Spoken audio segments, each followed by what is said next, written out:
نصیرہ کا کیا معنی ہے؟ تھوڑا تھوڑا بولتے رہتا مددگار۔ اب اللہ تعالیٰ نے قرآن کے اندر ہمیں یہ خود دعا سکھائی ہے، وَجَعَلْ لَنَا مِن لَّدُنْكَ نَصِيرًا، اے باری تعالیٰ اپنی جناب سے ہمارے لیے ایک مددگار بنا دے۔ مطلب یہ کہ خدا کے علاوہ کوئی اور مددگار ہو سکتا ہے تب بھی دعا ہے نا۔ اب لوگ کہیں گے کہ خدا کے علاوہ کوئی مددگار مانو گے تو یہ شرک ہو جائے گا، جبکہ اللہ تعالیٰ نے قرآن کے اندر خود دعا سکھائی ہے، یہ خود ہمیں بتایا گیا ہے کہ ہماری بارگاہ سے کس طرح مانگا کرو۔ وَجَعَلْ لَنَا مِن لَّدُنْكَ نَصِيرًا، اپنی بارگاہ سے ہمارے لیے ایک مددگار بنا دے۔ اب مزید کیا ایک اور آیہ مبارکہ ہے جس کے اندر اللہ رب العالمین اللہ حکم الحاکمین ارشاد فرماتا ہے فَإِنَّ اللَّهَ هُوَ مَوْلَاهُ، فَإِنَّ اللَّهَ هُوَ مَوْلَاهُ، اللہ تعالیٰ تمہارا مددگار ہے۔ وَجِبْرِيلُ، تمہارا مددگار جبریل بھی ہے۔ وَصَالِحُ الْمُؤْمِنِينَ، اور اللہ کے نیک بندے صالح مومنین وہ بھی تمہارے مددگار ہیں۔ یہ تیسری آیہ مبارکہ میں نے عرض کی ہے۔ اور حضرت عیسیٰ علیہ نبینا علیہ السلام نے اپنی قوم کو مخاطب ہو کے ارشاد فرمایا من انصاری الی اللہ، اللہ کے راستے میں میرا کون ہوگا مددگار؟ لوگوں کو، اپنے غلاموں کو، اپنے حواریوں کو، اپنے امتیوں کو مخاطب ہو کے آپ خود ارشاد فرما رہے ہیں من انصاری، یہ قرآن کریم کے اندر اللہ تعالیٰ نے بیان فرمایا۔ اب موسیٰ علیہ السلام کا یہ قول قرآن کے اندر رب العالمین بیان فرما کے ہمیں بتا رہے ہیں موسیٰ علیہ السلام تو اپنی قوم سے بھی مدد مانگ رہے ہیں، وہ خدا تھے یا خدا کے بندے تھے؟ من انصاری الی اللہ، اللہ کے راستے میں میرا مددگار کون ہوگا؟ اسی طرح اب اختصار کے پیش نظر میں آگے چلتا ہوں۔ 4 آیات میں نے وہ پیش کی ہے جن کے اندر اللہ کے علاوہ مددگار موجود ہے۔ غوث کا معنی کیا ہے؟ مددگار، غوث اعظم سب سے بڑا مددگار۔ اب سوال یہ بن جاتا ہے کہ سب سے بڑا مددگار تو اللہ ہے، آپ نے غوث کو غوث الاعظم کہہ دیا، سب سے بڑا مددگار کہہ دیا، یہ تو شرک بنتا ہی بنتا ہے۔ پھر سوال تو پیدا ہو جاتا ہے کہ یہ تو شرک بنتا ہے کہ سب سے بڑا مددگار اللہ ہے اور تم نے عبد القادر جیلانی کو سب سے بڑا مددگار کہہ دیا۔ اب اس کا جواب آپ کو یاد رکھنے والا سادہ سا جواب آپ کو عرض کر رہا ہوں۔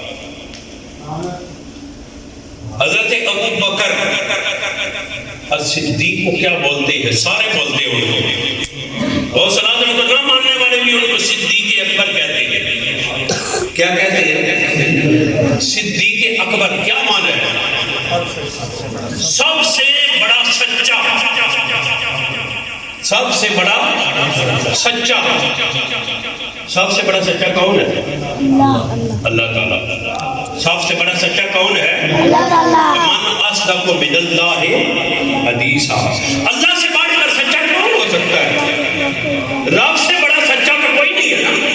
لیکن ہم حضرت ابو بکر خلیفہ اکبر کو کیا کہتے ہیں؟ صدیق اکبر، سب سے بڑا سچا۔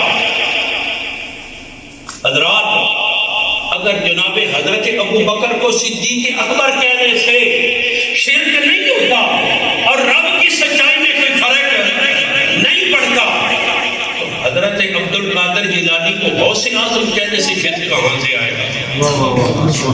بات سمجھ آئیے؟ مزید میں عرض کرتا ہوں، فاروق اعظم، حضرت عمر فاروق کو کیا کہا جاتا ہے؟ فاروق اعظم سارے کہتے ہیں، جو غوث اعظم کو نہیں مانتے وہ بھی فاروق اعظم کہتے ہیں۔ سب سے بڑا حق و باطل کے اندر فرق کرنے والا وہ کون ہے؟ اللہ۔ حق و باطل میں سب سے بڑا فرق کرنے والا کون ہے؟ اللہ تعالیٰ۔ جبکہ ہم حضرت عمر بن خطاب رضی اللہ تعالیٰ عنہ کو سب سے بڑا فرق کرنے والا فاروق اعظم کہتے ہیں۔ فاروق اعظم، ان کو فاروق اعظم کہنے سے توحید میں کوئی فرق پڑتا ہے؟ نہیں پڑتا. تو عید برقرار رہتی ہے. چلو آگے چلتے ہیں, مزید آگے بڑھتے ہیں. ہم کہتے ہیں امام اعظم, کیا کہتے ہیں؟ حضرت نعمان بن ثابت ابو حنیفہ کو کیا کہتے ہیں؟ امام اعظم. اب امام اعظم کون ہے دنیا میں؟ جس نے نبیوں کی امامت کرائی ہے. امام اعظم تو وہ کہلائے گا جس نے نبیوں کی امامت کی ہے. عام بندوں کو نماز پڑھانے والا یا مسائل بیان کرنے والا امام اعظم, جبکہ امام اعظم حقیقت میں کون ہے؟ آپ صلی اللہ علیہ وسلم کی ذات بابرکات ہے. جس ہستی نے تمام انبیاء کے آگے کھڑے ہو کے ان کی امامت کی ہے, امام اعظم کہلانے کی حقدار تو وہ ذات ہے.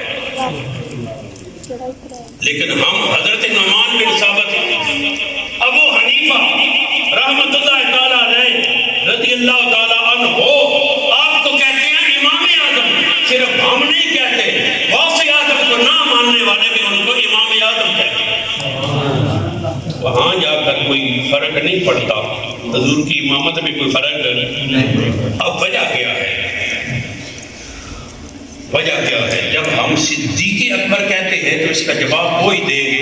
وہ کہتے ہیں کہ یہ صحابہ میں صدیق اکبر ہے, یہ صحابہ میں صدیق اکبر ہے. ہم جب آپ کو صدیق اکبر کہتے ہیں تو خدا کے مقابلے میں نہیں کہتے. ہم تو صحابہ میں کہتے ہیں کہ صحابہ صدیقین ہیں اور ان میں سب سے بڑے صدیق حضرت ابو بکر ہیں. لہذا یہ خدا کے مقابلے میں نہ ہوئے تو شرک نہیں بنتا. فاروق اعظم کہتے ہیں تو صحابہ میں فاروق اعظم ہے, حالانکہ انبیاء بھی سارے فاروق اعظم ہیں. کفر حق کے اندر, باطل اور حق کے اندر فرق کرنے والے انبیاء ہیں. لیکن ہم حضرت عمر بن خطاب کو فاروق اعظم کہتے ہیں کیونکہ یہ صحابہ کے اندر سب سے بڑے فرق کرنے والے ہیں, انبیاء کے مقابلے میں نہیں. یہ صحابہ کے اندر ان کا مقام یہ ہے کہ آپ فاروق اعظم ہیں. نبیوں کے ساتھ مقابلہ نہیں ہوگا, اللہ کی ذات کے ساتھ مقابلہ نہیں ہوگا. اور جب ہم امام اعظم کہتے ہیں تو وہ فقہ کے تمام ائمہ میں آپ کا مقام ہے امام اعظم. یہاں پر نبیوں کی بات نہیں ہو رہی, صحابہ کی بات نہیں ہو رہی, یہ ائمہ کی بات ہے. ائمہ کے اندر سب سے بڑے امام کو امام اعظم کہتے ہیں. اب جواب یہ ملے گا آپ ائمہ کے اندر سب سے بڑے امام ہیں, لہذا آپ کو امام اعظم کہا جاتا ہے. تو پھر جواب یہاں پر بھی وہی ہوگا جو صدیق اکبر کا ہے, فاروق اعظم کا ہے, جو امام اعظم کا ہے. یہاں پر بھی جواب وہی ہوگا کہ غوث اعظم کو ہم ولیوں کے اندر سب سے بڑا مددگار مانتے ہیں, اللہ کے مقابلے میں نہیں, نبیوں کے مقابلے میں نہیں, صحابہ کے مقابلے میں نہیں. یہ تو ولیوں میں سب سے بڑے غوث ہیں. اغیاث کے اندر سب سے بڑے غوث یہ حضرت عبد القادر جیلانی ہیں. یہ اللہ کے ساتھ مقابلہ نہیں ہے, نبیوں کے ساتھ مقابلہ نہیں ہے, صحابہ کے ساتھ مقابلہ نہیں ہے. ہم جب آپ کو غوث اعظم کہتے ہیں تو توحید میں فرق اس لیے نہیں پڑتا کہ آپ ولیوں میں سب سے بڑے غوث ہیں. سبحان اللہ, نعرہ تکبیر, نعرہ رسالت, یا رسول اللہ, نعرہ رسالت, یا رسول اللہ, نعرہ غوث اعظم زندہ باد. تو برادران اسلام, ہم آپ کو غوث اعظم اس لیے کہتے ہیں کہ آپ ولیوں کے اندر سب سے بڑے مددگار ہیں, صحابہ کے مقابلے میں نہیں. ان سے بڑے صحابہ مددگار ہیں اور ان سے بڑے انبیاء مددگار ہیں, اور نبیوں میں سے سید الانبیاء سب سے بڑے مددگار ہیں. یہ غوث اعظم صرف ولیوں کے اندر ہے. سبحان اللہ. اچھا, اب میں نے یہ بھی عرض کر دیا کہ اللہ کے علاوہ مددگار ہو سکتے ہیں, قرآن سے ثابت ہے. اور دوسرا یہ بھی عرض کر دیا کہ آپ کو غوث اعظم کہتے کیوں ہیں. اس کا سبب کیا ہے، اور غوث اعظم کہنے سے رب کی توحید کے اندر یہ فرق نہیں پڑتا۔ اب بات یہ ہے کہ کیا قرآن سے، احادیث سے اور اسلاف کے اعمال سے یہ بات ثابت ہے کہ اللہ کے علاوہ کسی اور سے مدد مانگی جا سکتی ہے؟ وہ مدد کرتے تو ہیں، مانگنا بھی جائز ہے یا نہیں ہے؟ تو میں نے آیا مبارکہ ایک بار پڑھی ہے درمیان میں کہ من انصاری اللہ، تو یہ اللہ کا نبی مدد مانگ رہا ہے، اللہ کا نبی مدد مانگ رہا ہے، عام نہیں ہے، اللہ کا نبی مدد مانگ رہا ہے، من انصاری اللہ، یہ تو نبی کی بات ہے، وہ قرآن سے ثابت ہے۔ اس کے علاوہ حضرت موسیٰ علیہ السلام سے قطبی نے مدد مانگی تھی دشمن کے مقابلے میں، جب حضرت موسیٰ علیہ السلام نے اس کو مکہ مارا تھا، کہ قرآن کے اندر اللہ تعالیٰ نے واقعہ بیان کی ہے، آپ نے اس کو مکہ مارا اور وہ مر گیا۔ اب مکے سے تو کوئی قتل نہیں ہوتا، لیکن وہ موسیٰ علیہ السلام کے ایک مکے سے قتل ہو گیا۔ یہ واقعہ قرآن کے اندر اللہ تعالیٰ نے بیان کیا ہے، اگر آپ کہتے ہیں تو میں وہ آیا مبارکہ بھی پیش کر دیتا ہوں۔ فَاسْتَغَاثَهُ الَّذِي مِنْ شِيَعَتِهِ عَلَى الَّذِي مِنْ عَدُوِّهِ۔ حافظ نہیں ہوں اس لیے مجھے آیتیں لکھ کے لانے پڑتی ہیں اور پڑھ کے سنانا پڑتی ہے۔ تو حضرت موسیٰ علیہ السلام سے قطبی نے مدد مانگی اور آپ نے اس کی مدد فرمائی۔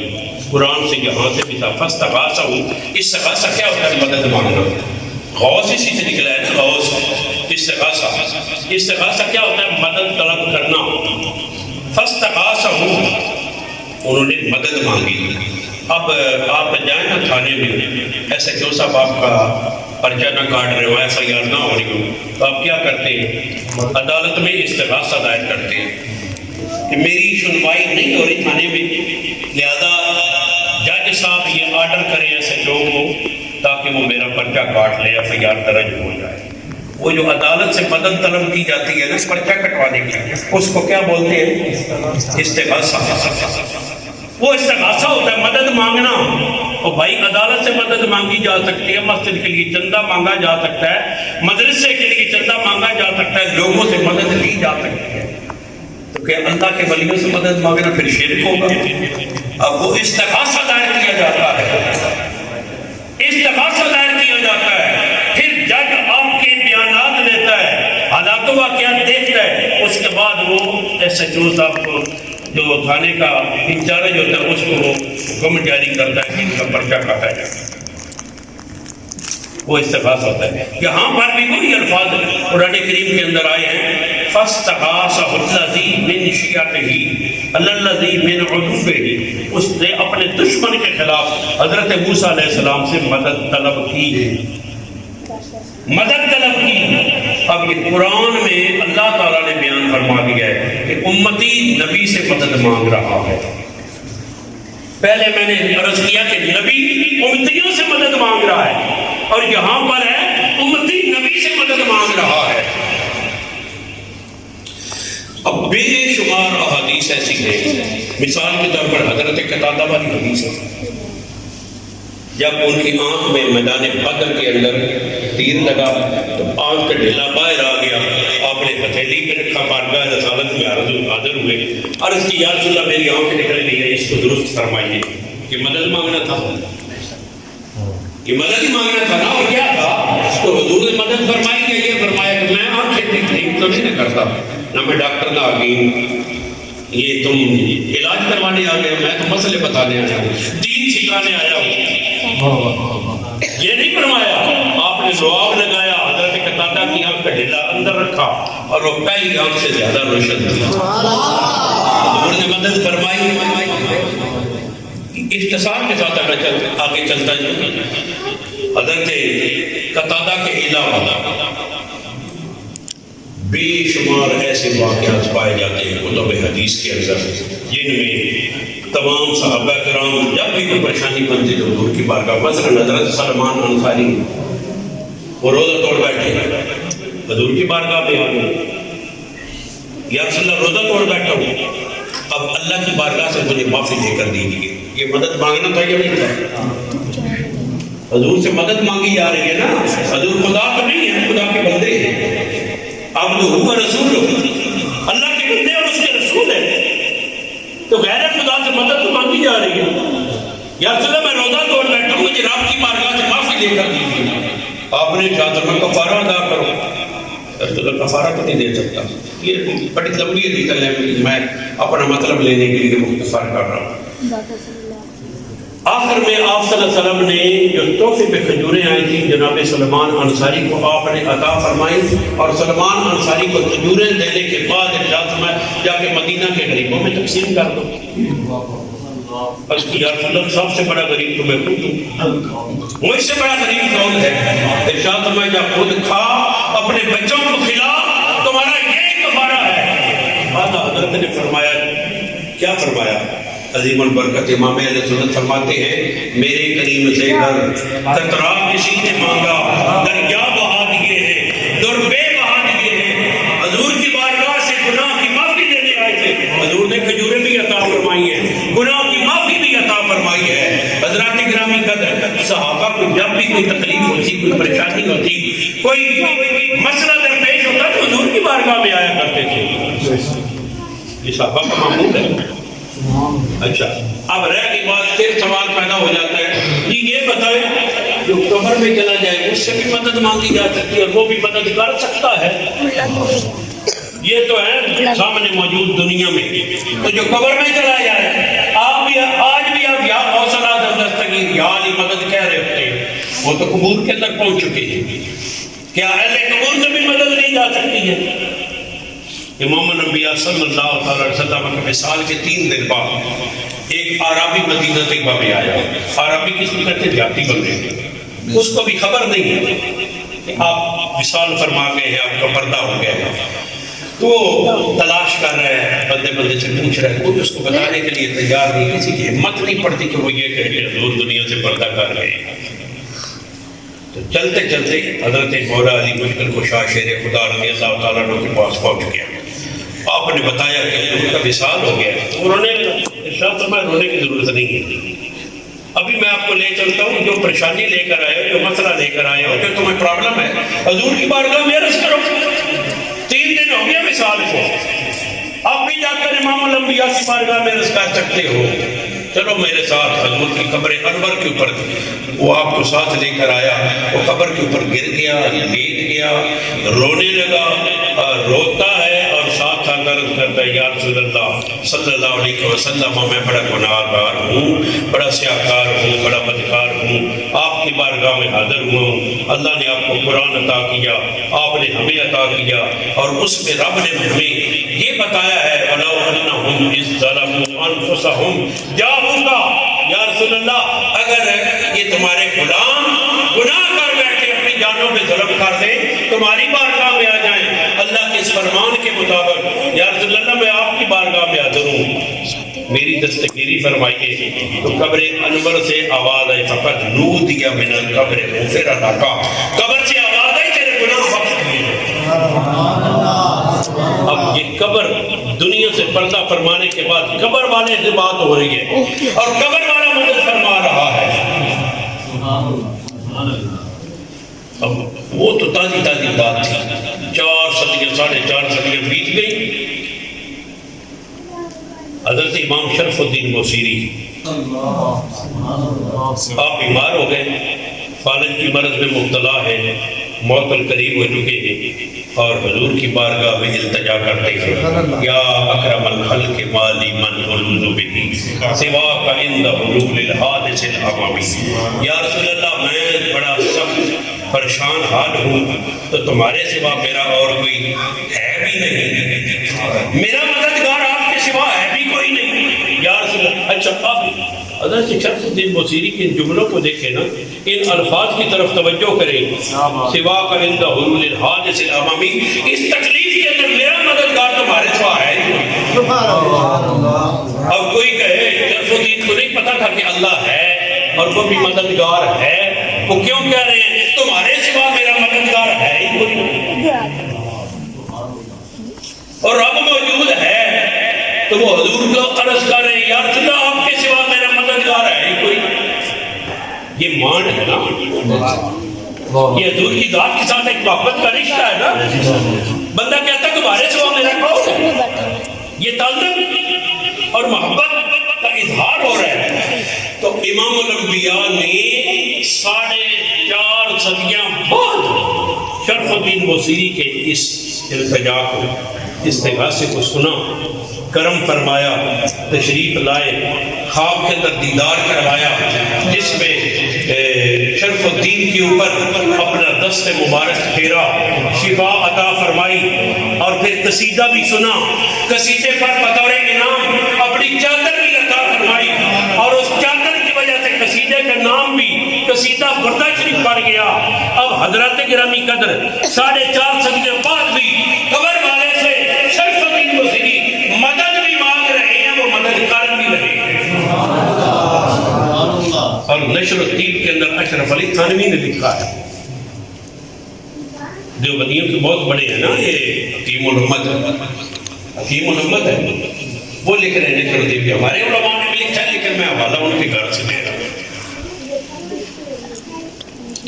نشر الدین کے اندر سیم میننگ الفاظ کے ساتھ انہوں نے لکھا ہے. یہ پورا واقعہ حضرت شرف الدین بوصیری کو امام الانبیاء نے تشریف لا کر خواب کے اندر چادر بھی عطا فرمائی، شفا بھی عطا فرمائی.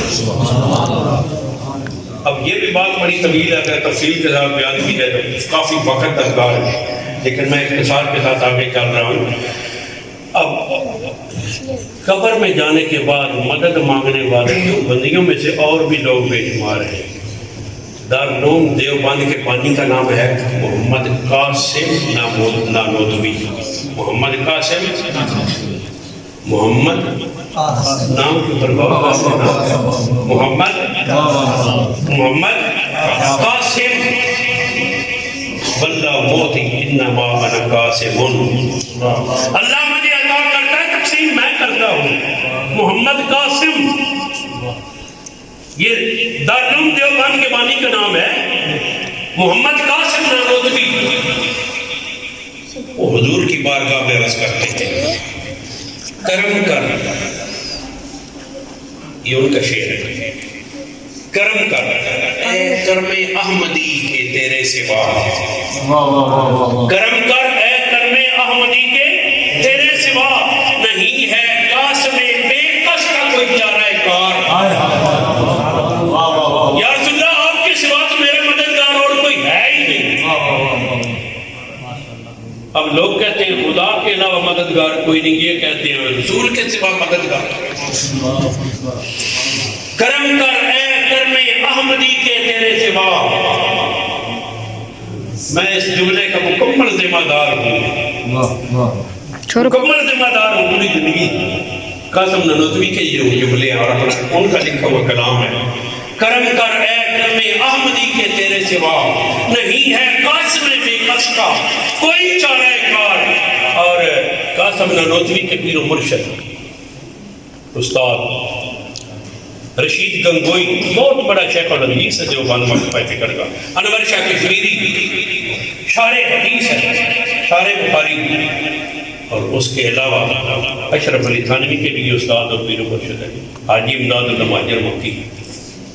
ان کی کتاب کا نام، اب کتاب کا نام دیکھنے سے پتہ چل جائے گا، نالہ امداد غریب. کتاب کا نام کیا ہے؟ حاجی امداد اللہ مہاجر مکی. سارے جو دیوبندیوں کے استاد اور پیر و مرشد ہیں. تو کتاب کا نام ہے، پوری یہ منظوم کتاب ہے، نظموں کے اندر نالہ امداد غریب، یعنی امداد کا حضور کی بارگاہ میں رونا کرنا. نالہ کہتے ہیں تکلیف میں رونا، کسی کو پکارنا، بلانا، مدد کے لیے پکارنا، نالہ اس کو کہتے ہیں. نالہ امداد غریب کتاب کا نام، اور اس کے اندر سارے نالے ہی ہیں. وہ لکھتے کیا ہے؟ یا محمد مصطفیٰ فریاد ہے. حاجی امداد اللہ مہاجر مکی لکھ رہے ہیں، یا محمد مصطفیٰ فریاد ہے.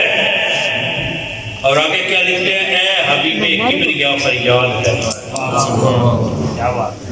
یا محمد مصطفیٰ فریاد ہے، اے حبیب کبریا فریاد سخت مشکل میں پھنسا ہوں آج کل، سخت مشکل میں پھنسا ہوں آج کل، اے میرے مشکل کشا فریاد ہے، اے میرے مشکل کشا، حضور کو مشکل کشا کہہ رہے ہیں، اے میرے مشکل کشا فریاد ہے، میں آج مشکل میں پھنسا ہوا ہوں، آپ کی بارگاہ میں فریاد ہے، مجھے مشکل سے نکالیے۔ آج کا اگر کوئی کہے کہ یہ شرک ہو گیا تو اس کی اپنی مرضی ہیں، تو آپ کے بڑے بڑے سارے یہی دیکھے گئے جو آج ہمارا عقیدہ ان کا بھی یہی تھا۔ پتہ یہ چلتا ہے کہ ہمارا عقیدہ وہی ہے جو بزرگوں کا تھا کہ انہوں نے نیا بنوا دیا۔ اب آپ قرآن کریم کے اندر اللہ تعالیٰ نے اپنے سے علاوہ مدد مانگنے کا حکم فرمایا ہے۔ وَاسْتَعِينُوا، یہ باقی یہ بکواس بند کر دیں۔ باب استفعال سے امر کا ذکر، وَاسْتَعِينُوا، مدد طلب کرو، بالصبر والصلاۃ۔ اب کوئی کہتا ہے صبر اللہ کا نام ہے تو بتائے، اور صلاۃ یہ اللہ کا نام ہے، یہ رب سے مدد کا حکم دیا جا رہا ہے۔ وَاسْتَعِينُوا، مدد طلب کرو، بالصبر، صبر سے، والصلاۃ، اور نماز سے۔ وَاسْتَعِينُوا بِالصَّبْرِ وَالصَّلَاةِ، اللہ تعالیٰ خود اپنی ذات کے علاوہ صبر اور نماز سے مدد طلب کرنے کو حکم دے گا۔ اب قبر میں جانے کے بعد والوں کی مدد کو اگر دیکھنا ہو تو پھر تھوڑا سا پیچھے چلے جائیں، حضور کے معراج کے واقعے کی طرف نگاہ لے جائیں۔ چھٹے آسمان پہ جناب موسیٰ علیہ السلام جلوہ گر ہیں، امام الانبیاء بارگاہ خدا بندی سے واپس تشریف لاتے ہیں اور آگے جناب موسیٰ علیہ السلام سے ملاقات کرتے ہیں۔ موسیٰ علیہ السلام نے پوچھا کیا امت کے لیے تحفہ لائے ہو؟ حضور نے ارشاد فرمایا صلی اللہ علیہ وسلم 50 نمازوں کا تحفہ لایا ہوں۔ عرض کرتے ہیں یا رسول اللہ دوبارہ اللہ کی بارگاہ میں جائیے اور تمہاری امت نہیں پڑھ سکے گی، اس کے اندر تخصیص کے لیے عرض کیجیے۔ آپ صلی اللہ علیہ وسلم جناب موسیٰ علیہ السلام کے کہنے پر دوبارہ رب کی بارگاہ میں تشریف لے گئے۔ اب ایک بار تو اللہ نے بلایا تھا، ایک بار تو اللہ نے خود بلایا تھا، اس کی بارگاہ میں وہ بلا لے یہ بھی بڑا اعزاز ہے، لیکن اس کے بلائے بغیر بندہ خود چلا جائے، خود بلا لے اور بھائی وزیر اعظم بلائے تو ہم چلے جائیں اور ملاقات ہو جاتی ہے، لیکن نہ بلائے تو ہم جائیں تو ہو سکتا ہے وہ کہیں ملاقات نہیں ہو سکتی، واپس میں ہو جائے۔ لیکن حضور کی ذات وہ خدا کی محبوب ذات ہے، اللہ نے ایک بار بلایا حضور 10 بار گئے،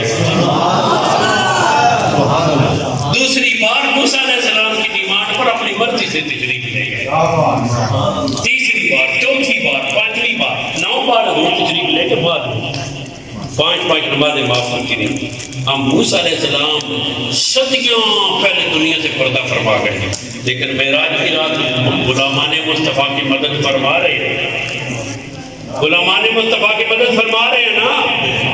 اور بھائی مدد نہیں کی تو نمازیں تو 50 ہونی چاہیے تھی، ان کی مدد سے تو یہ نمازیں 50 میں سے کم ہو کے 5 رہ گئی، اور ثواب 5 پڑھ کے بھی 50 کا ملتا ہے۔ ایسی مدد فرمائی ہے کہ پڑھیں گے 5 ثواب 50 کا ملے گا۔ موسیٰ علیہ السلام کی مدد ہے یا نہیں ہے دنیا سے جانے کے بعد؟ اور پھر یہ بھی یاد رکھیں کہ بے شمار ان گنت ایسے واقعات ہیں جن میں اللہ کے بندے انبیاء اولیاء بظاہر دنیا سے پردہ کر جاتے ہیں، لیکن وہ اپنے غلاموں کو بعد میں بھی نوازتے رہتے ہیں۔ یہ تھا غوثیت۔ میں نے کیا پہلا حصہ میرا کیا ہوگا؟ غوث کا تعارف۔ غوث کسے کہتے ہیں؟ غوث ہوتا کون ہے؟ کیا غوث کہنا درست ہے اور وہ مدد کر سکتا ہے یا نہیں کر سکتا؟ غوث اعظم کہنے سے کیا کوئی شرک تو نہیں ہوتا؟ یہ باتیں عرض کی ہیں۔ اب 11ویں شریف ہم غوث 11ویں کرتے ہیں، 11ویں کیا ہے؟ یہ صحابہ کے دور میں نہیں تھی، فلاں دور میں نہیں تھی، یہ نہیں تھا، وہ نہیں تھا، اب کہاں سے آ گئی؟ یہ سوال اٹھتا ہے نا، 11ویں کیوں کرتے ہو؟ 11ویں ہم کرتے کیا ہے؟ یہ دیکھو کیوں کرتے ہیں، بعد میں پوچھو، پہلے پوچھو کرتے کیا ہو 11ویں میں؟ آج کیا ہوگا؟ تلاوت ہوئی ہے؟ تلاوت صحابہ کے دور میں ہوتی تھی؟ صحابہ تلاوت کرتے تھے، بعد میں نعتیں ہوئی ہیں، صحابہ نعتیں پڑھتے تھے،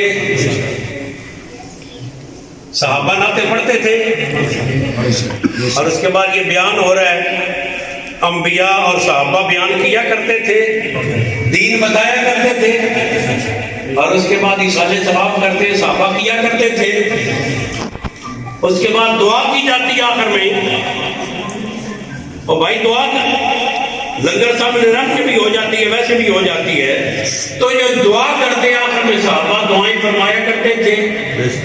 ہم یہ صحابہ نہیں کرتے تھے تو ہم کیوں کرتے؟ کون کہتا ہے صحابہ نہیں کرتے تھے؟ اب بھائی 11ویں اسی چیز کا نام ہے نا، تلاوت ہوئی، نعت ہوئی، غوث پاک کی منقبت ہوئی، بعد نصیحت ہوگا، اس کے بعد ایصال ثواب ہوگا، اور اس کے بعد کیا ہوگا؟ دعا ہوگی۔ اسی چیز کا نام 11ویں ہے نا۔ تو یہ تو سارے کام صحابہ کرتے تھے، یہ وہ ہمارا جو صحابہ سے ثابت ہے، اور صرف صحابہ سے ثابت نہیں ہے، یہ سارے کے سارے اعمال عبادت ہیں، باعث خیر و برکت ہیں، باعث رحمت ہیں، اور اللہ اور اس کے رسول کی رضا کا باعث ہے۔ مارنے دونوں کو۔ ان میں کوئی ایک عمل بھی ایسا نہیں ہے جو غیر شرعی ہو، کوئی ایک عمل ایسا نہیں ہے جو اللہ اور اس کے رسول کی نافرمانی کے اندر ہو۔ حضرات گرامی قدر، میں عرض کرتا ہوں تلاوت کیا ہے؟ ایک ایک حرف کے بدلے 10 نیکیاں ملتی ہیں، ایک ایک حرف کے بدلے 10 نیکیاں ملتی ہیں۔ قرآن پڑھنا کیا ہوتا ہے؟ اللہ کے پیارے محبوب صلی اللہ علیہ وسلم نے ارشاد فرمایا کہ جب تم قرآن کی تلاوت کرتے تم رب سے باتیں کر رہے ہوتے، یہ رب سے گفتگو ہے۔ سبحان اللہ۔ اور قرآن پڑھنا اور پڑھانا جو معمولی چیز ہے، خیرکم من تعلم القرآن وعلمہ، یہ قرآن پڑھنا بھی باعث برکت ہے، اور سب سے بہتر انسان وہی ہوتا ہے جس کا رشتہ قرآن کے ساتھ ہوتا ہے، جو قرآن پڑھتا رہتا ہے یا پڑھتا رہتا ہے، یہ تو برکتوں والی چیز ہے۔ نعت مصطفیٰ صلی اللہ علیہ وسلم کیا ہے؟ پورے کا پورا قرآن نعت مصطفیٰ ہے، گویا کہ یہ سنت خدا ہے۔ سبحان اللہ۔ اس لیے تو حضرت عرش کھڑی رحمۃ اللہ علیہ نے فرمایا تھا نا، شدہ مردہ تیرا نظر سب شامل نہیں کھائیاں، اما لوگوں خبر نہ کھائی خاصا رمضہ پائیاں، سارے کا سارا قرآن نعت مصطفیٰ ہے۔ اور حضور سید عالم صلی اللہ علیہ وسلم کا فرمان کیا ہے؟ ذکر الانبیاء عبادت، نبیوں کا ذکر عبادت ہے۔ نبیوں کا ذکر کیا ہے؟ نعت کیا ہے؟ نبیوں کا ذکر نہیں، امام الانبیاء کا ذکر ہے۔ اگر نبیوں کا ذکر عبادت ہے تو سید الانبیاء کا ذکر عبادت کیوں نہ ہو؟ سبحان اللہ۔ یہ تو عبادت کی بھی جان ہوگا۔ نعت مصطفیٰ علیہ تحیت و ثناء یہ باعث خیر و برکت ہے اور عبادت ہے، عام چیز نہیں ہے۔ یہ خدا کی بھی سنت ہے، مصطفیٰ کی بھی سنت ہے، صحابہ کی سنت ہے، اور سلاف کی بھی سنت ہے، باعث رحمت بھی ہے، باعث خیر و برکت بھی ہے، اور عبادت بھی ہے۔ اس کے بعد ہوتا ہے منقبت۔ لوگ غیر مشیر کے محفل میں اکثر کوشش کرتے ہیں کہ غوث پاک کی بارگاہ میں خراج عقیدت و محبت پیش کیا جائے۔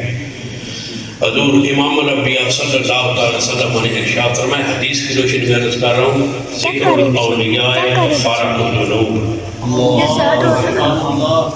ولیوں کا ذکر کرنا گناہوں کا کفارہ ہوتا ہے۔ ولیوں کا ذکر کرنا کیا ہے؟ گناہوں کا کفارہ ہے۔ اور ایک اور حدیث پاک کے اندر امام الانبیاء صلی اللہ علیہ وسلم نے ارشاد فرمایا، عند ذکر الصالحین تتنزل الرحمہ، جہاں پر اللہ کے صالحین کا، نیک بندوں کا ذکر کیا جائے وہاں رب کی رحمت نازل ہوتی ہے۔ یہ 11ویں شریف میں آنے والوں تو کہ اللہ کی رحمت نازل ہو رہی ہے، تم رب کی رحمتوں کے حصار میں ہو، گناہ کا کفارہ بن رہی ہے یہ محفل، اور اللہ کی عبادت میں ہے ہم۔ اس کے بعد منقبت کے بعد کیا ہے؟ اور امام الانبیاء صلی اللہ علیہ وسلم نے ارشاد فرمایا دین سیکھنے کے لیے اب دین سکھایا جا رہا ہے، یہی دین ہے قرآن حدیث کی روشنی میں بیان کرنا. دین سیکھنے کی مجلس میں ایک لمحہ صرف کرنا 1000 رکعت نفل پڑھنے سے بہتر ہے. آپ بتائیں کتنی راتیں لگیں گی 1000 رکعت نفل آپ پڑھیں گے؟ ماروں گا بلایا تو ایک رات کے اندر، سردیوں کی رات کے اندر بندہ مشکل سے 100 رکعت پڑھ سکتا ہے، جس کو صلاۃ الخیر کہتے ہیں وہ پڑھتے ہیں، لیکن ساری رات لگ جاتی ہے. تو جب ایک رات کے اندر ہم 100 رکعتیں پڑھتے ہیں تو 1000 رکعت سے جو بہتر کام ہے وہ کتنی راتوں کی عبادت کا ثواب آپ کو ملے گا. آپ نے یہ جو لمحات دین سیکھنے کے لیے یہاں بیٹھ کے گزارے ہیں، حضور نے کیا فرمایا دین سیکھنے کے لیے کسی مجلس کے اندر ایک لمحہ گزارنا 1000 رکعت نفل پڑھنے سے بہتر ہے. 1000 رکعت نفل پڑھنے سے بہتر ہے. آپ معمولی کام تو نہیں کر رہے. دین سیکھنے کے لیے اگر آپ بیٹھے ہیں تو آپ تو اللہ کی عبادت کر رہے ہیں، اور یہ عمل بڑا خوبصورت عمل ہے جو انبیاء نے کیا، دین سکھانے والا. صحابہ نے کیا ہے، ہمارے اسلاف نے کیا ہے، اولیاء نے کیا ہے.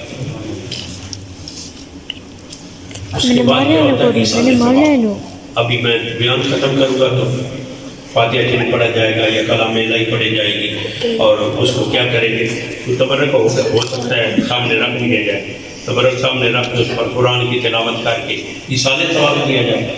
اگر تبرک کے اوپر صرف لنگر کے اوپر کھانے کے اوپر بسم اللہ شریف پڑھ دی جائے تو برکت ہوتی ہے. بسم اللہ شریف پڑھ کے کھائیں تو برکت ہوتی ہے. اگر چند سورتیں تلاوت کی جائیں تو برکت نہیں ہوگی. چند سورتیں پڑھ دی جائیں تو برکت زیادہ ہو جائے گی نا. اب پھر ایصال ثواب. اب ایصال ثواب کے حوالے سے بے شمار حدیثیں ہیں، صرف ایک حدیث عرض کر کے ہم اختتام کر جاتے ہیں. حضرت سعد رضی اللہ تعالیٰ عنہ حضور کے ایک صحابی ہیں، وہ آپ سفر پہ تشریف لے گئے. یہ 2 سعد ہیں، ایک سعد بن عبادہ ہے، ایک سعد ان کے والد کا نام یاد نہیں آ رہا. تو دونوں کے سعد دونوں کے الگ الگ واقعات ہیں. ایک صحابی تشریف لے گئے، وہ واپس آئے تو پتہ چلا کہ ماں فوت ہو گئی ہے. عرض کی یا رسول اللہ ماں کی خدمت نہیں کر سکا، اگر ممکن ہے میں ان کی زندگی میں ان سے ملتا تو وہ مجھے صدقہ کرنے کو حکم دیتی، لیکن نہیں، ملاقات نہیں، آخری وقت میں وہ وصیت نہیں کر سکی مجھے. اب میں ان کی طرف سے صدقہ کروں تو کیا ان کو اس کا ثواب مل جائے گا؟ ارشاد فرمایا کیوں نہیں. ایک صحابی عرض کرنے لگا یا رسول اللہ میرے والد صاحب پر حج فرض تھا لیکن زندگی نے وفا نہیں کی، وہ حج نہیں کر سکے، میں ان کی طرف سے کر لوں. ارشاد فرمایا کیوں نہیں، اگر ان کے ذمہ کو قرض ہوتا تو دے دیتا تو ادا ہو جاتا. ہاں یا رسول اللہ ادا ہو جاتا. ارشاد فرمایا حج کی ان پر قرض ہے، اپنا فرضی حج کرنے کے بعد نفلی حج کر ان کی روح کو ایصال ثواب کر دے، ان کو حج کا ثواب مل جائے گا. نعرہ تکبیر، نعرہ رسالت، نعرہ رسالت، نعرہ حیدری، تاجدار ختم نبوت. اچھا دوسرے سال جو ہے سعد بن عبادہ یہ تشریف لائے 3 مہینے کے بعد گھر، والدہ کا انتقال ہو گیا ہے. عرض کی یا رسول اللہ میری والدہ کا انتقال ہو گیا، میں آخری وقت میں خدمت نہیں کر سکا، یا رسول اللہ اب میں کوئی خدمت کر سکتا ہوں؟ ارشاد فرمایا کیوں نہیں، اب بھی تو خدمت کر سکتا ہے. کون سی خدمت؟ ارشاد فرمایا صدقہ کر. عرض کی یا رسول اللہ کون سا صدقہ؟ ارشاد فرمایا پانی، کیونکہ اس وقت جتنے بھی کنویں ہیں ان پہ کافروں کے قبضے ہیں، مسلمانوں کو پانی کی تکلیف ہے، لہذا پانی صدقہ کرو. آپ نے کنواں کھدوایا، کھدوا کے اپنی والدہ کی ایصال ثواب کے لیے مسلمانوں کے لیے انہوں نے وقف کر دیا. اب وہ کنواں جو وقف ہوا حضور اس کنویں پہ تشریف لے گئے اور آپ نے اس کا نام رکھا بئر ام سعد. بئر کہتے ہیں کنویں کو، ام سعد کی ماں کا کنواں، اس کنویں کے نام رکھا. اب سوچنے کی بات یہ ہے کہ نام رکھنا کوئی ضروری تھا؟ تو بھائی نام رکھنا کوئی ضروری تھا؟ نیت جو کر لی تھی ثواب کے لیے، حضرت سعد نے نیت جو کر لی تھی کہ ماں کی سال ثواب کے لیے وقف کر رہا ہوں، تو وہ نیت ہی کافی ہوتی ہے نا، ثواب تو پہنچ جاتا ہے. لیکن حضور نے نام رکھا، اس میں بھی کوئی حکمت ہے یا نہیں ہے؟ قول الحکیم لا یخلو عن الحکمہ، کسی بھی حکیم کا قول حکمت سے خالی نہیں ہوتا، اس میں کوئی حکمت ہے. حضور نے جو نام رکھا ہے نا بے رو مثال، کوئی وجہ ہے تاکہ قیامت تک آنے والے غلاموں کو پتہ چل جائے کسی کے ایصال ثواب کے لیے جب کوئی لنگر کے تبرک ہو اور اس لنگر کو اس بندے کی طرف منسوب کرنے سے وہ حرام نہیں ہوتا. پتہ چل جائے یہ کنواں بے رو میں سعد ہے، سعد کی ماں کا کنواں ہے، حالانکہ وہ دنیا سے جا چکی ہے، اس نے نہ وہاں آنا ہے، نہ پانی بھرنا ہے، نہ وہاں سے پانی پینا ہے، نہ وضو کرنا ہے، وہ تو دنیا سے جا چکی ہے. نام اس کا رکھا جا رہا ہے، پتہ چل جائے کہ کب غوث پاک کے نام سے منسوب لنگر کو کیا جائے گا تو کوئی یہ نہ کہے کہ یہ تو غیر اللہ کا نام اوپر آ گئے، حرام ہوگا. جب غوث پاک کے ساتھ لنگر کی نسبت کی جائے گی، لوگ کہیں گے غیر اللہ سے منسوب ہو گیا، لہذا یہ حرام ہو گیا. آج بے رو میں ساتھ رکھ کے بتایا جا رہا ہے کہ یہ حرام نہیں ہو گیا، اس کا ثواب صرف حضرت سعد کی ماں کو جا رہا ہے. آپ نے نام رکھا، اب ضروری نہیں تھا نام رکھا جاتا، لیکن ایک مسئلہ سمجھانا مقصود، امت محمدیہ کو ایک پیغام دینا مقصود تھا. اس لیے حضور نے کنویں کا باقاعدہ نام رکھا، ہادی بے رو مثال. یہ تو حضرت سعد کی ماں کا کنواں ہے اور وہ ہمیشہ جب تک قائم رہا بے رو مثال کے نام سے معروف رہا. اب ایصال ثواب کئی حدیثوں سے ثابت ہے، اور پھر لنگر صاحب نے رکھ کے حضور نے اپنے شہزادہ حضرت ابراہیم کے ایصال ثواب کے لیے تیسرے کے دن چاند کھجورے اور پانی منہ کے سامنے رکھ کے ختم کے پڑھ کے دعا فرمائی تھی. یہ بھی حدیث سے ثابت ہے. اب آخر میں ہم کیا کرتے ہیں؟ دعا امت مسلمہ کی بھلائی کے لیے، خیر و عافیت کے لیے دعا کرتا ہوں. ایصال ثواب کے بعد کیا ہوتا ہے؟ دعا ہوتی ہے، اور دعا عبادت. دعا تو ساری عبادت جتنی ہم کر چکے ہوتے ہیں اس کا وقت ہوتی ہے. الدعا رد القضاء، دعا تو کیا ہے؟ قضاء کو بھی رد کر دیتے ہیں، جو فیصلے ہو چکے ہوتے ہیں بندے کے حق میں ان کو بھی تبدیل کر دیتے ہیں. تو دعا بھی ایک عبادت ہے. اب دعا و عبادت ہو، حضور نے یہ بھی فرمایا کہ دعا بھی ایک عبادت ہے. اب تلاوت بھی ہوئی، نعت بھی ہوئی، منقبت بھی ہوئی، واز بھی ہوگا، اور اس کے بعد ایصال ثواب بھی ہوگا، اور اس کے بعد کیا ہوا؟ دعا ہوئی. یہ سارے کے سارے شریعت کے عین مطابق ہے. جب سب کے مجموعے کو ہم ان کو اکٹھا کر کے جب کہیں گے یہ محفل 11ویں شریف ہے، تو فتویٰ کہاں سے آ گیا کہ یہ بدعت ہے؟ پھر فتویٰ کہاں سے آ گیا کہ یہ شرک ہے؟ پھر فتویٰ کہاں سے آ گیا؟ یہ فتوے اپنے پاس ہیں. ایک عقلی دلیل وہ غوث کے حوالے سے میرے ذہن میں آ گئی ہے، وہ بھی بیان کر دیتا ہوں. اب اللہ تعالیٰ بھی غوث ہے، مددگار ہے. اللہ تعالیٰ بھی، یہ توجہ کے ساتھ سننے والی بات، آخری بات، اللہ تعالیٰ بھی مددگار ہے، اس کے رسول بھی اور ولی بھی، یہ سارے مددگار ہیں. تو فرق کیا ہوگا؟ ہمارا عقیدہ عرض کر دیتا ہوں. اللہ حقیقی مددگار ہے، اللہ جل شانہ حقیقی مددگار ہے، بذات خود مددگار ہے، کسی کے بنانے سے نہیں، وہ خود مددگار ہے. اور نبی ولی یہ اللہ کے بنانے سے مددگار ہے، ان کو اللہ نے مددگار بنایا ہے. یہ مجازی مددگار ہے، وہ حقیقی مددگار ہے، اور اس کے بندے مجازی مددگار ہیں. استاد کے ساتھ استاد کے پاس پڑھنے جاتے ہو تو وہ تمہاری پڑھا کے مدد کرتا ہے یا نہیں کرتا؟ ڈاکٹر کے پاس جاتے ہو علاج کرانے کے لیے، وہ تمہاری مدد کرتا ہے یا نہیں کرتا؟ یہ مجازی مددگار ہے. اب کہیں گے یہ حقیقت اور مجاز کے اندر فرق کیسے ہے؟ کوئی مجازی ہو سکتا ہے؟ ہاں ہو سکتا ہے. پیدا کون کرتا ہے؟ اللہ. بولے پیدا کون کرتا ہے؟ مجازی طور پر کون پیدا کرنے والے ہوتے ہیں؟ پیدا کرنے والا کون ہے؟ اللہ. مجازی طور پر کون ہوتے ہیں؟ ماں باپ. شرک ہوتا ہے. کوئی کہے کہ یہ میرا بیٹا ہے، اور خدا کا بیٹا کہنے سے شرک ہوتا ہے. اپنا بیٹا کہنے سے شرک نہیں ہوتا. اور والد کا کیا معنی ہے؟ پیدا کرنے والا. اس میں فائل ہے. والد یہ پیدا کرنے والا ہے. میں اپنے باپ کا نام لے کر تو یہ میرا والد ہے، تو شرک ہو جائے گا اس نے پیدا کیا مجھے. والد کا معنی نہیں پیدا کرنے والا. والدہ پیدا کرنے والی. اور بھائی رب پیدا کرنے والا ہے. ماں باپ کو کیا کہتے ہیں؟ والد اور والدہ. شرک تو نہیں ہوتا نا، کیونکہ وہ حقیقی پیدا کرنے والا ہے، یہ مجازی پیدا کرنے والے ہیں. ایسے ہی ہوتا ہے. حقیقی مددگار وہ ہے اس کی عطا سے، اس کے اذن سے، اس کی اجازت سے، اس کی مرضی سے مدد کرنے والے نبی اور ولی ہوتے ہیں.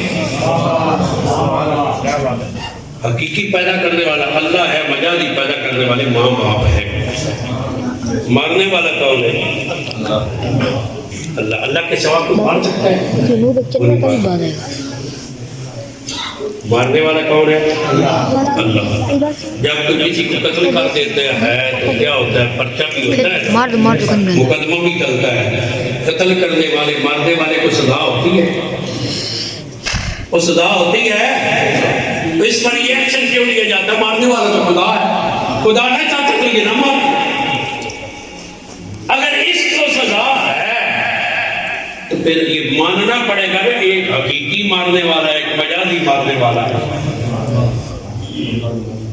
مجازی مارنے والے کو سزا ہے تو مجازی مدد کرنے والے کی جزا ہے. مجازی حقیقی فرق ہے. پیدا خدا کرتا ہے، وسیلہ ماں باپ بنتے ہیں، اور مارتا خدا ہے، سبب انسان بن جاتے ہیں، اور ان پہ مقدمے بھی چل جاتے ہیں، سزا بھی ہو جاتی ہے.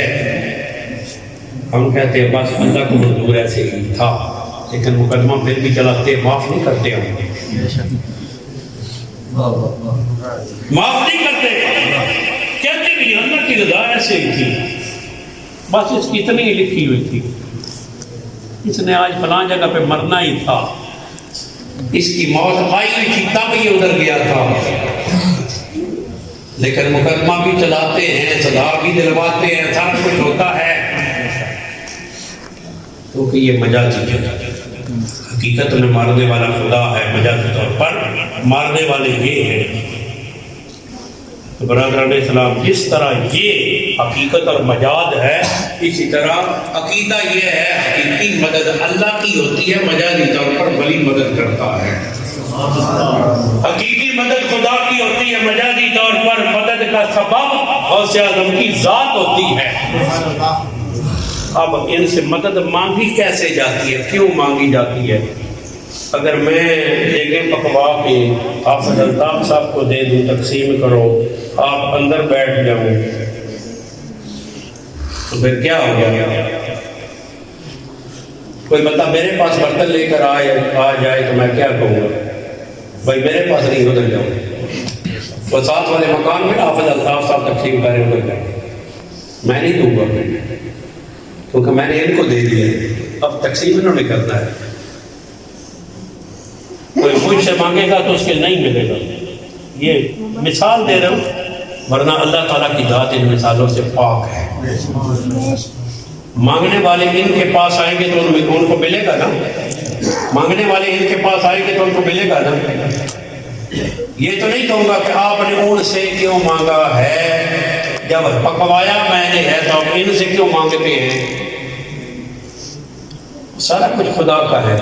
تقسیم کرنے والے اللہ ہے، اللہ کے بندے ہیں، اس کے رسول ہیں، اس کے نبی، اس کے ولی ہیں، یہ سارے غوث پاک اور دیگر اولیاء ہیں، یہ اللہ کا دیا ہوا تقسیم کرتے ہیں، سبب یہ بنتے ہیں، وسیلہ یہ بنتے ہیں۔